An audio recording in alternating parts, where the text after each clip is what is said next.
Buenas tardes. Muchas gracias. Hoy estoy acá para decirles que Occidente está en peligro.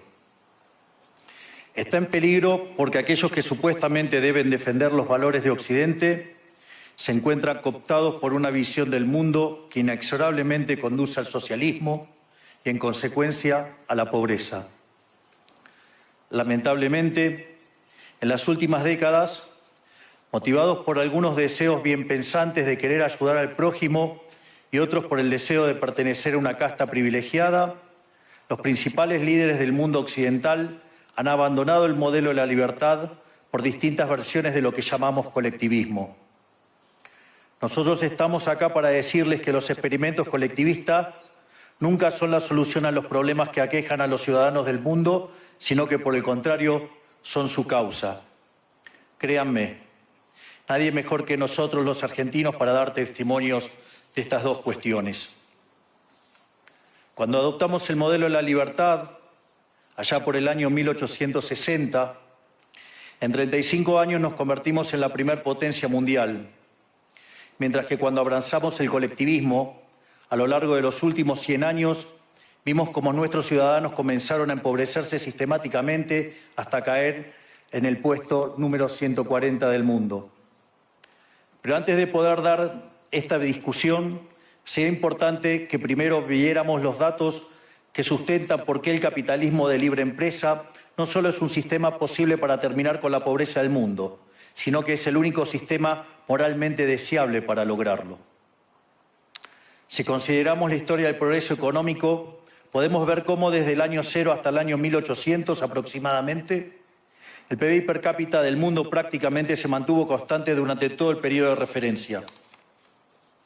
Si uno mira un gráfico de la evolución del crecimiento económico a lo largo de la historia de la humanidad, uno estaría viendo un gráfico con la forma de un palo de hockey, una función exponencial que se mantuvo constante durante el 90% del tiempo y se dispara exponencialmente a partir del siglo XIX. La única excepción a esta historia de estancamiento se dio a finales del siglo XV con el descubrimiento de América.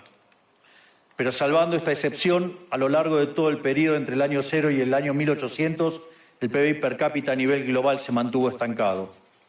Ahora bien, no solo que el capitalismo generó una explosión de riqueza desde el momento que se adoptó como sistema económico, sino que, si uno analiza los datos, lo que se observa es que el crecimiento se viene acelerando a lo largo de todo el periodo. Durante todo el periodo comprendido entre el año 0 y el 1800, la tasa de crecimiento del PBI per cápita se mantuvo estable en torno al 0,02% anual, es decir, prácticamente sin crecimiento. A partir del siglo XIX, con la Revolución Industrial, la tasa de crecimiento pasa al 0,66%. A ese ritmo, para duplicar el PBI per cápita, se necesitarían crecer durante 107 años. Ahora bien, si observamos el periodo entre 1900 y 1950, la tasa de crecimiento se acelera al 1,36% anual. Ya no necesitamos 107 años para duplicar el PBI per cápita, sino 66. Y si tomamos el periodo comprendido entre 1950 y el año 2000, vemos que la tasa de crecimiento fue de 2,1% anual, lo que derivaría en que en solo 33 años podríamos duplicar el PBI per cápita del mundo. Esta tendencia, lejos de detenerse, se mantiene viva aún hoy. Si tomamos el periodo entre el año 2000 y el 2023, la tasa de crecimiento volvió a acelerar el 3% anual, lo que implica que podríamos duplicar nuestro PBI per cápita en el mundo en tan solo 23 años. Ahora bien, cuando se estudia el PBI per cápita desde el año 1800 al día de hoy, lo que se observa es que luego de la revolución industrial, el PBI per cápita mundial se multiplicó por más de 15 veces, generando una explosión de riqueza que sacó de la pobreza al 90% de la población mundial. No debemos olvidar nunca que para el año 1800, cerca del 95% de la población mundial vivía en la pobreza más extrema, mientras que ese número cayó al 5% para el año 2020, previo a la pandemia. La conclusión es obvia. Lejos de ser la causa de nuestros problemas, el capitalismo de libre empresa como sistema económico es la única herramienta que tenemos para terminar con el hambre, la pobreza y la indigencia a lo largo y a lo ancho de todo el planeta. La evidencia empírica es incuestionable. Por eso, como no cabe duda de que el capitalismo de libre mercado es superior en términos productivos, la doxa de izquierda ha atacado al capitalismo por sus cuestiones de moralidad, por ser, según ellos, dicen sus detractores, que es injusto. Dicen que el capitalismo es malo porque es individualista y que el colectivismo es bueno porque es altruista, con la ajena. Y en consecuencia bregan por la justicia social. Pero este concepto que en el primer mundo se ha puesto de moda en la última época, en mi país es una constante del discurso político desde hace más de 80 años. El problema es que la justicia social no es justa, sino que tampoco aporta al bienestar general.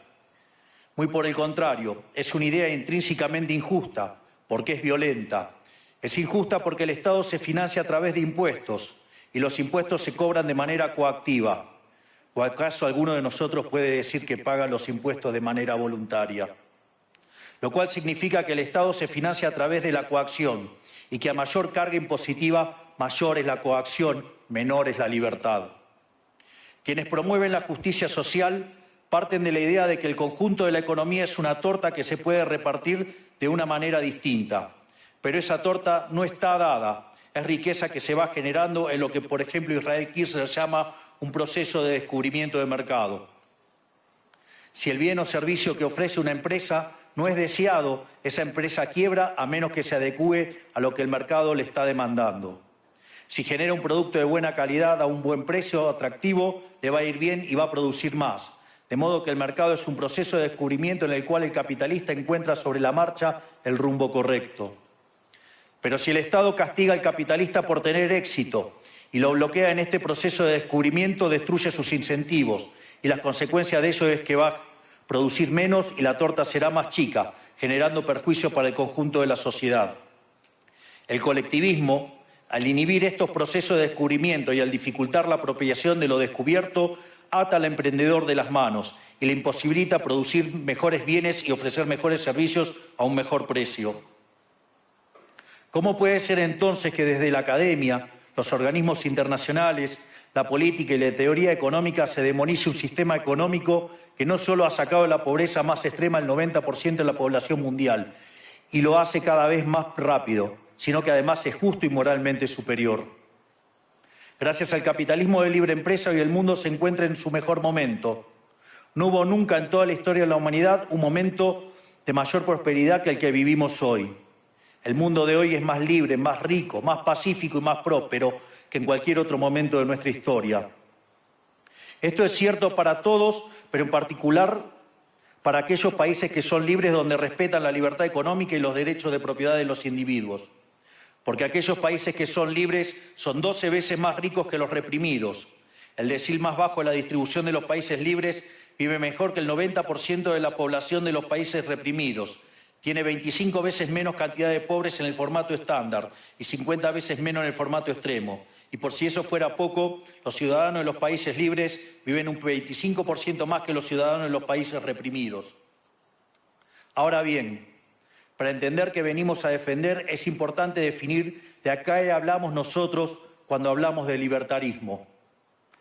Para definirlo, retomo las palabras del máximo prócer de las ideas de la libertad de Argentina, el profesor Alberto Venegas Lynch, que dice: el libertarismo es el respeto irrestricto del proyecto de vida del prójimo, basado en el principio de no agresión y en defensa del derecho a la vida, a la libertad y a la propiedad, cuyas instituciones fundamentales son la propiedad privada, los mercados libres de intervención estatal, la libre competencia, la división del trabajo y la cooperación social, donde solo se puede ser exitoso sirviendo al prójimo con bienes de mejor calidad a un mejor precio. Dicho de otro modo, el capitalista, el empresario exitoso, es un benefactor social que, lejos de apropiarse de la riqueza ajena, contribuye al bienestar general. En definitiva, un empresario exitoso es un héroe. Este es el modelo que nosotros estamos proponiendo para la Argentina del futuro. Un modelo basado en los principios fundamentales del libertarismo: la defensa de la vida, de la libertad y de la propiedad. Ahora bien, Si el capitalismo de libre empresa y la libertad económica han sido herramientas extraordinarias para terminar con la pobreza en el mundo, y nos encontramos hoy en el mejor momento de la historia de la humanidad, vale la pena preguntarse por qué digo entonces que Occidente está en peligro. Digo que Occidente está en peligro justamente porque en aquellos países que deberíamos defender los valores del libre mercado, la propiedad privada y las demás instituciones del libertarismo, sectores del establishment político y económico, algunos por errores en su marco teórico y otros por ambición de poder, están socavando los fundamentos del libertarismo, abriéndole las puertas al socialismo y condenándonos potencialmente a la pobreza, a la miseria y el estancamiento. Porque nunca debe olvidarse que el socialismo es siempre y en todo lugar un fenómeno empobrecedor, que fracasó en todos los países que se intentó. Fue un fracaso en lo económico, fue un fracaso en lo social, fue un fracaso en lo cultural y además asesinó a más de 100 millones de seres humanos. El problema esencial de Occidente hoy es que no solo debemos enfrentarnos a quienes, aún luego de la caída del muro y la evidencia empírica abrumadora, siguen bregando por el socialismo empobrecedor, sino también a nuestros propios líderes, pensadores y académicos que, amparados en un marco teórico equivocado, socavan los fundamentos del sistema que nos ha dado la mayor expansión de riqueza y prosperidad de nuestra historia. El marco teórico al que me refiero es el de la teoría económica neoclásica, que diseña un instrumental que, sin quererlo, termina haciendo funcional la intromisión del Estado, el socialismo y la degradación de la sociedad. El problema de los neoclásicos es que, como el modelo del que se enamoraron no mapea contra la realidad, atribuyen el error al supuesto fallo del mercado, en vez de revisar las premisas de su modelo. Sobre pretexto de un supuesto fallo de mercado, se introducen regulaciones que lo único que generan es distorsiones en el sistema de precios que impiden el cálculo económico y, en consecuencia, el ahorro, la inversión y el crecimiento. Este problema radica esencialmente en que ni siquiera los economistas supuestamente libertarios comprenden qué es el mercado, ya que si se comprendiera, se vería rápidamente que es imposible que exista algo así como un fallo de mercado. El mercado no es una mera descripción gráfica de una curva de oferta y otra de demanda en un gráfico. El mercado es un mecanismo de cooperación social donde se intercambian voluntariamente derechos de propiedad. Por lo tanto, dada esta definición, hablar de fallo de mercado es un oxímoron. No existe el fallo de mercados. Si las transacciones son voluntarias, el único contexto en el que puede haber un fallo de mercado es si hay coacción. Y el único con la capacidad de coaccionar de manera generalizada es el Estado, que tiene el monopolio de la violencia. En consecuencia, si alguien considera que hay un fallo de mercado, les recomendaría que revisen si hay intervención estatal en el medio. Y si encuentran que no hay intervención estatal en el medio, les sugiero que hagan de nuevo el análisis porque definitivamente está mal. Los fallos de mercado no existen. Un ejemplo de los supuestos fallos de mercado que describen los neoclásicos son las estructuras concentradas de la economía. Sin embargo, sin funciones que presenten rendimientos crecientes a escala, cuya contrapartida son las estructuras concentradas de la economía, no podríamos explicar el crecimiento económico desde el año 1800 hasta hoy. Fíjense qué interesante.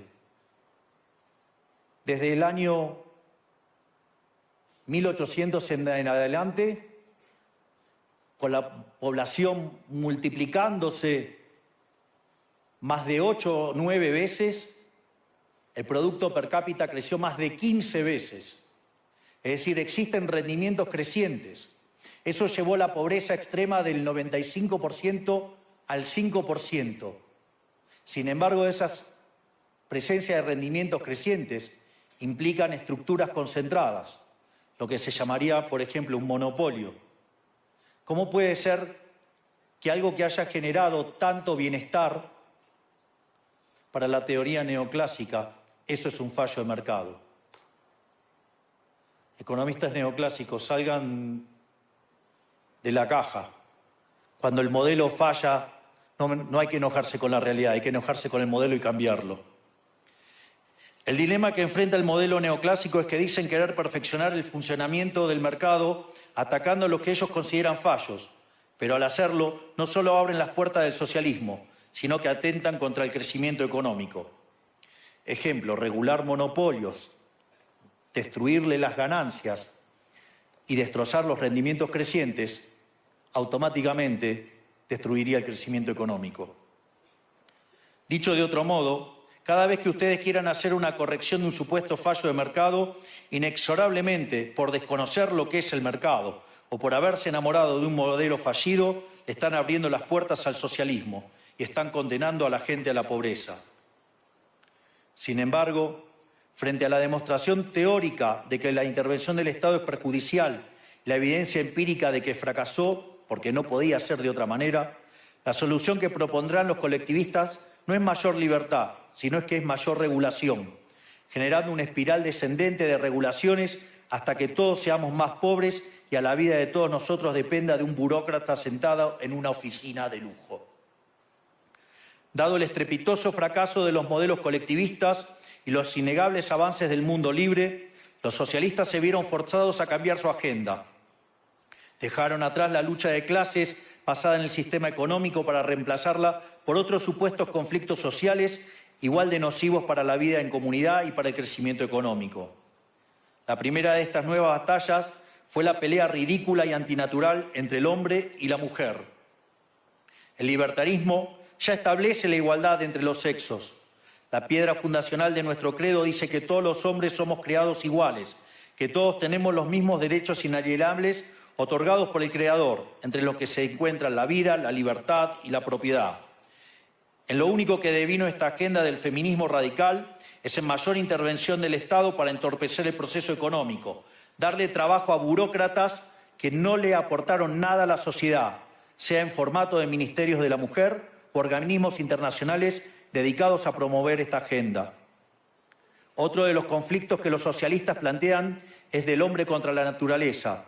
Sostienen que los seres humanos dañamos el planeta y que debe ser protegido a toda costa, incluso llegando a abogar por mecanismos de control poblacional o en la agenda sangrienta del aborto. Lamentablemente, estas ideas nocivas han pregnado fuertemente en nuestra sociedad. Los neomarxistas han sabido cooptar el sentido común de Occidente. Lograron esto gracias a la apropiación de los medios de comunicación, de la cultura, de las universidades y sí, también de los organismos internacionales. Este último caso es el más grave, tal vez, porque se trata de instituciones que tienen enorme influencia en las decisiones políticas y económicas de los países que integran esos organismos multilaterales. Por suerte, somos cada vez más los que nos atrevemos a levantar la voz, porque vemos que si no combatimos frontalmente estas ideas, el único destino posible es que cada vez vamos a tener más Estado, más regulación, más socialismo, más pobreza, menos libertad y, en consecuencia, peor nivel de vida. Occidente, lamentablemente, ya comenzó a transitar este camino. Sé que a muchos les puede sonar ridículo plantear que Occidente se ha volcado al socialismo, pero solo es ridículo en la medida que uno se restringe a la definición económica tradicional del socialismo, que establece que es un sistema económico donde el Estado es el dueño de los medios de producción. Esta definición debería ser, desde mi punto de vista, actualizada a las circunstancias presentes. Hoy los Estados no necesitan controlar directamente los medios de producción para controlar cada aspecto de la vida de los individuos. Con herramientas como la emisión monetaria, el endeudamiento, los subsidios, el control de la tasa de interés, los controles de precios y las regulaciones para corregir los supuestos fallos de mercado pueden controlar los destinos de millones de seres humanos. Así es como llegamos al punto en el que, con distintos nombres o formas, buenas partes de las ofertas políticas generalmente aceptadas en la mayoría de los países de Occidente son variantes colectivistas. Ya sea que se declamen abiertamente comunistas, fascistas, nazis, socialistas, socialdemócratas, nacionalsocialistas, demócratas cristianos, keynesianos, neokeynesianos, progresistas, populistas, nacionalistas o globalistas. En el fondo, no hay diferencias sustantivas. Todos sostienen que el Estado debe dirigir todos los aspectos de la vida de los individuos.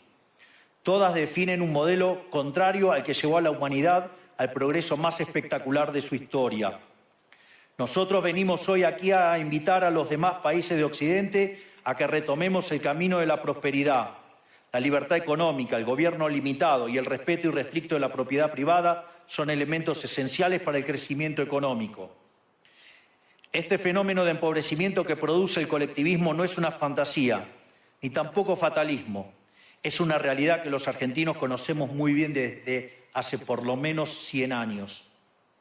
Porque ya lo vivimos, ya pasamos por esto, porque como dije antes, desde que decidimos abandonar el modelo de la libertad que nos había hecho ricos, estamos atrapados en una espiral descendente en donde cada día somos más pobres. Esto es, ya lo vivimos nosotros y estamos acá para alertarlos acerca de lo que puede pasar si los países de Occidente, que se hicieron ricos con el modelo de la libertad, continúan por este camino de servidumbre. El caso argentino es la demostración empírica de que no importa cuán rico seas, cuántos recursos naturales tengas, no importa cuán capacitada esté la población, ni cuán educada sea, ni cuántos lingotes de oro haya en las arcas del Banco Central. Si se adoptan medidas que entorpecen el libre funcionamiento de los mercados, la libre competencia, los sistemas de precios libres, si se entorpece el comercio, si se atenta contra la propiedad privada, el único destino posible es la pobreza. Por lo tanto, para finalizar, quiero darles un mensaje a todos los empresarios aquí presentes y a los que no están, pero nos están siguiendo desde todas partes del planeta. No se dejen amedrentar ni por la casta política ni por los parásitos que viven del Estado. No se entreguen a una clase política que lo único que quiere es perpetuarse en el poder y mantener sus privilegios. Ustedes son benefactores sociales, ustedes son héroes, ustedes son los creadores del periodo de prosperidad más extraordinario que jamás hayamos vivido. Que nadie les diga que su ambición es inmoral. Si ustedes ganan dinero es porque ofrecen un mejor producto a un mejor precio, contribuyendo de esa manera al bienestar general. No cedan al avance del Estado. El Estado no es la solución. El Estado es el problema mismo. Ustedes son los verdaderos protagonistas de esta historia y sepan que a partir de hoy cuentan con Argentina como un aliado incondicional. Muchísimas gracias y ¡viva la libertad, carajo!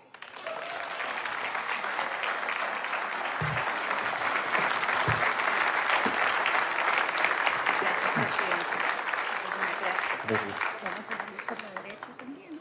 Vamos a pasar. Fantástico. Gracias.